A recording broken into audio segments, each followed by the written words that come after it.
Radio Bulandovata San Francisco, Mekauti Kenda Batamay.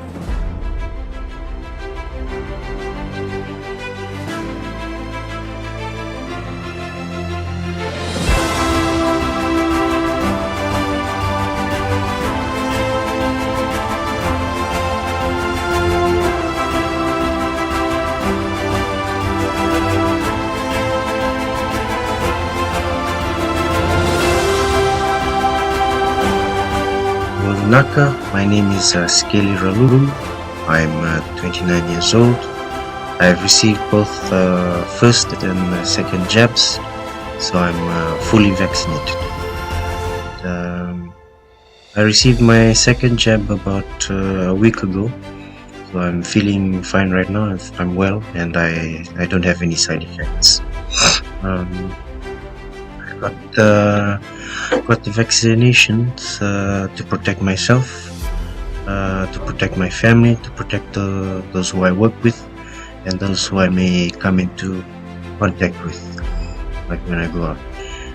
And, this virus, it doesn't discriminate, so we have to get vaccinated.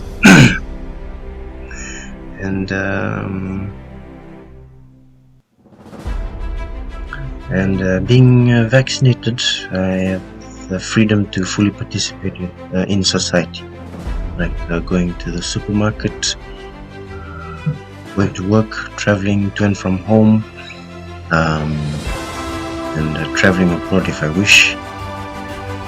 It also gives me the peace of mind knowing that I've done my bit in not only protecting myself, but also protecting others around me. Also, getting vaccinated, you're not only doing it for yourself, but you also do it thinking of the frontline healthcare workers, those who have been at the forefront of this pandemic,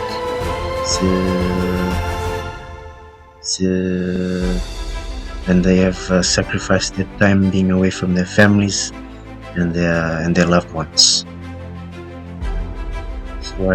So I encourage you, all those who are listening, to get vaccinated.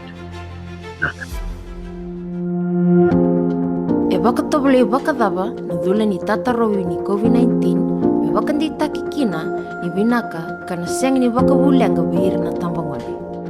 What kind of testing was done to ensure the vaccine is safe for youth? Pfizer-BioNTech conducted trials in thousands of youth under 18, carefully monitoring the vaccine's effectiveness and safety.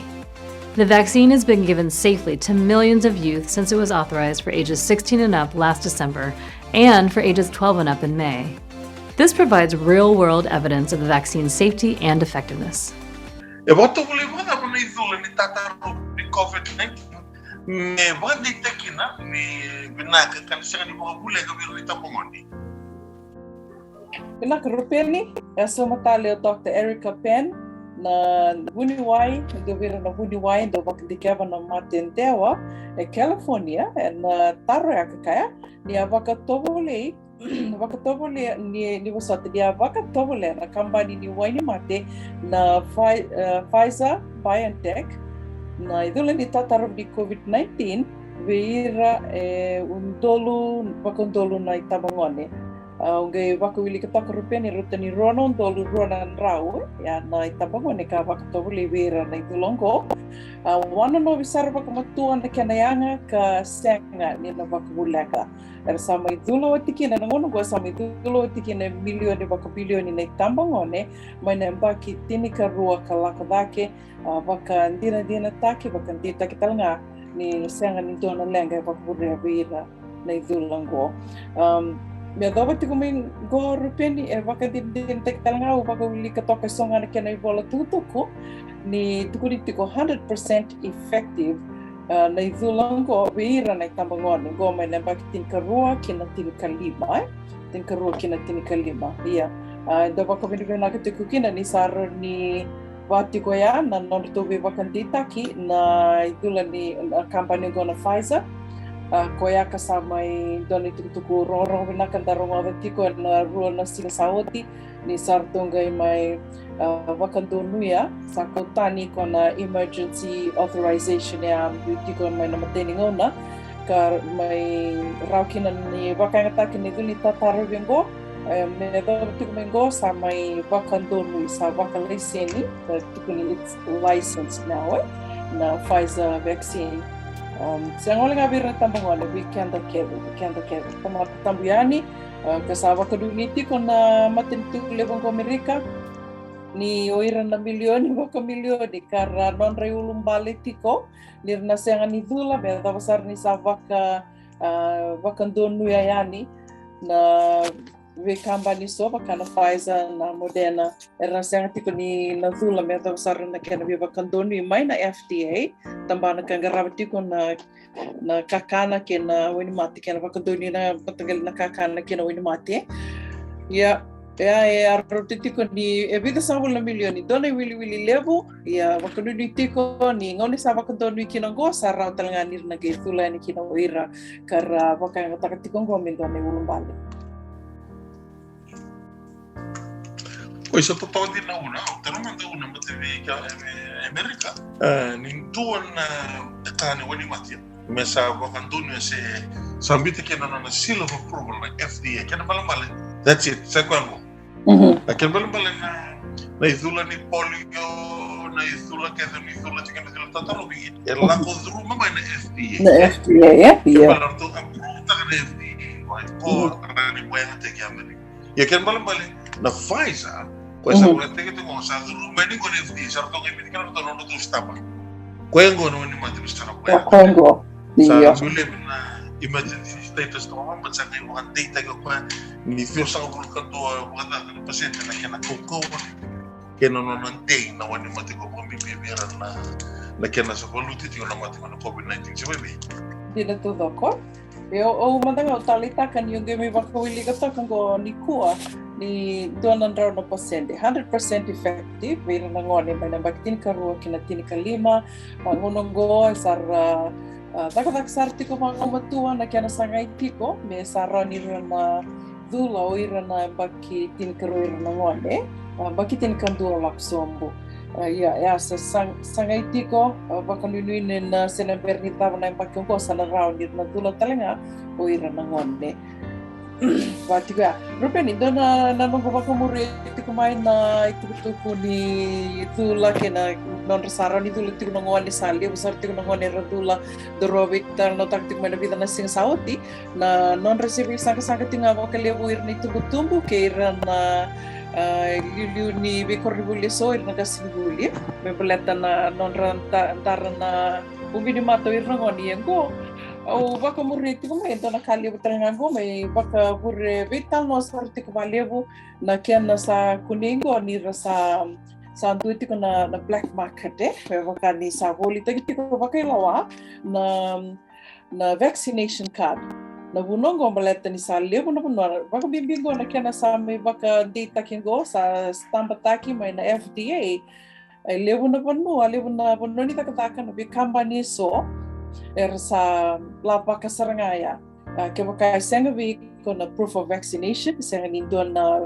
bibagandi takian yo sa dula tu sana senga ni raw niyo takataka senga ni raw niyo durmay ke senga ni raw niyo ngandi ke sa balti ko ya sa gaito na kaya sa gaito tumbuta kiti kumengo na wili ni vaccination card ko sa volita kiti ko bakailawa doon na market level o rongo tiko na news na no ni sa dosa nga na kena na market level black market is huge karo soma tiko donan raw bakadada tiko donan raw ono sanga bulu ko amante kuniti ko mayani donan raw ono sanga bulu ng $1 doon na vaccination card kaya ka bibuli dua senga ni buli takito nga bakaraw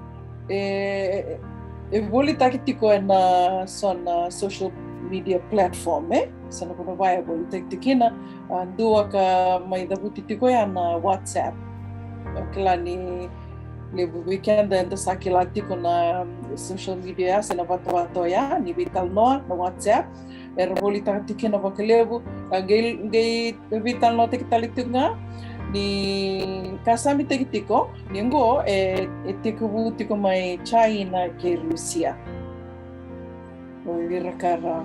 Ini nginda rita panggor peni bakang guys yang satu ngana kena tui. Sadir. Ya sering. Una gore ya talga boleh limit sih satu banget di betul-betul miskin betul di pulau tu. Betul tinggal kena banggai na mulai pas kemikiran na vaccination kan masati boleh tertentu lagi. Apa ya? Sabot tu pun boleh sokan untuk sangat itu betul betul masuk dalam lina bisnis dalam ini. Kue waktu berorang ini. Rasa sangat sih umat dari kena banget kalau kita lawan di COVID di sana kok. Kalau tu nanti total itu berrasa sangat bisnis domain boleh. Biasa biar betul sesangat yang betul boleh nanti di sana kok. Maybe na vaccination kan. Kue so ini kalau aku baca tu nono rumah sampai satu mana nono warna tu sana pun nomor ratakan labu kita. Ya minta kan ini nawali rawan yang kuri. Au marah minta kan sa wandai taki mai mana FDA na Pfizer. Mesa vaccination jawa ni mati ni tu lah kami bibir reta mone waktu weekend dan sa kasih lagi. Unita kena boy wandai tingko ramai na tostalang bibang kaya weekend mana na punua. Wakas na ba sana do makasar kim sana maro to sana boleh kesal don kena buanti. Sana saya dari kena na Pfizer. Kansil. Saya doi untuk penuh na Pfizer na di motor talangan na wili ni pasien din lenu no radula tolong talangan na yala ni penuh matalang kira na matu-matali usana katu boleh mana makamay nanti meran ni ra main na sarbonuang o bibi kami na lubi biti sa bakat berat tu kami na tigi baba lagi ni sa yang ande may biti o bombo to na kaya makau kaman au kawal itu nga kaya baka ngayon dola na mata-matali wina de o kelas in madalo de na sing sutu may beri kana sing sutu mo kaya muni kita nilalang ko na may sing sutu kaya di biti wala natin kumangori Amerika bungo beer nang kay Romay karena may sing sutu to may biti na may maro ta kana sing sutu ni dola na mata-matali ko ramay na makan.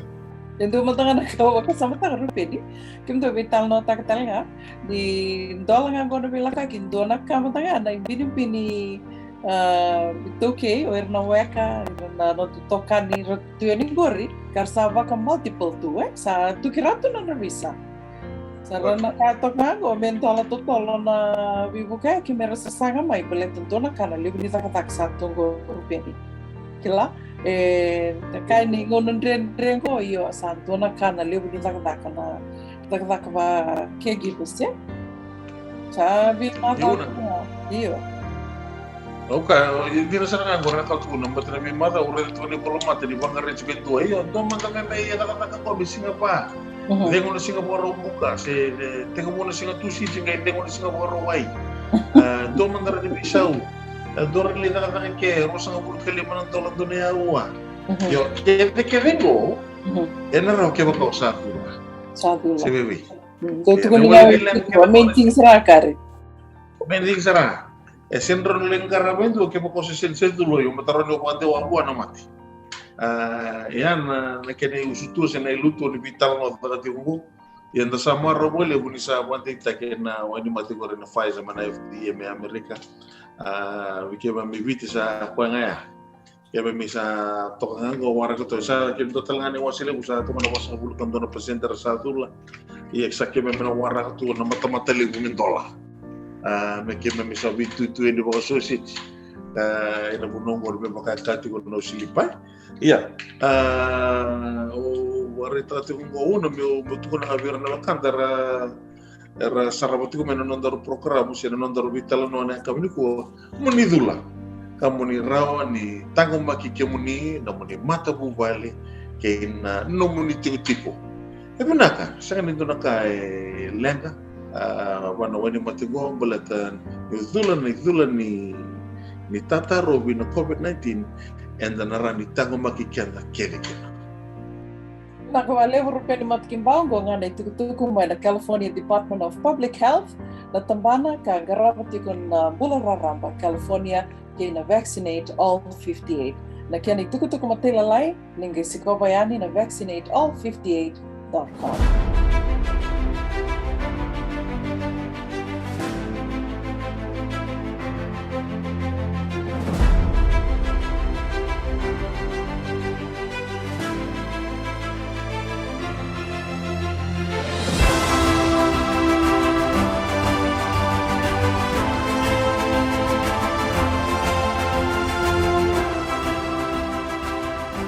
Radio Bulandovata San Francisco, me kauti kenda batamai.